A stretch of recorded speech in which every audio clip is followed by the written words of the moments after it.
नवचसा गिरीच्छावतामसि यथा न सर्वमिज जगदा यक्ष्मगुं सुमनस्य अद्य वोचदति वक्त्वा प्रथमो देव्योऽपि च हि सर्वाञ्जवयन्तो सर्वा च यादो धान्यो धराजिः परासुवासो यस्रामो अरुणो तव सुमङ्गलं हि चैन्गुङ्ग रुद्राविदोषुरुद्रः सावेघा गुमेडैमह्यसो यो सर्वति नीलगिवो विलोहितम् ओति नागोपाद्रशं न द्रशं न दासदष्टो मेडयादिनः नमोऽसो नीलगिवाय सहस्राजाय मीळसोदत्वानोऽहं दिभ्यो करं नमः प्रमुञ्च धन्वसराभ्यो जाम जास्या सगवा पराता भगुव विजयं धनु कपर्दिनो विशल्यो बाणवा उता अनिनश्य नायकयव विशनिखङ्गदियादिरहिदष्टमहस्ति बभुवहादिधनोः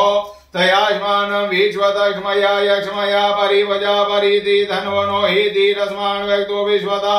अधूर्याय गोदिस्वारेष्मिनितहितमवदशदनुग्रं सहस्राजा सतीवुदि निशल्या शल्यानामुखा शिवनो सुमना भव नमस्तायुधाय नाथदाय दिषणवि ओभाभ्यामदति नमो बाहुभ्यां दन्ध्वननि मानो महान्तमतमानो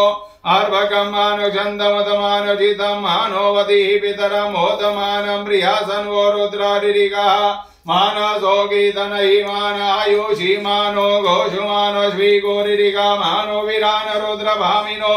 वदिराविकमन्द सद्वत्वा मममयि नमो हिरण्यवाहवि सेनानि दिशां जापतये नमो नमो वृक्षिभ्योरिगीषभ्यः पशूनां पतये नमो नमः शङ्खवृञ्जाय धीमतीनां पतये नमो नमो हरिगीसायो विधिनि पुष्टानां पतये नमो नमो बभ्रुषाय व्याधिनां पतये नमो नमो भवसहेते गजतां पतये नमो नमो रुदायां ददायिनि छिद्राणां पतये नमो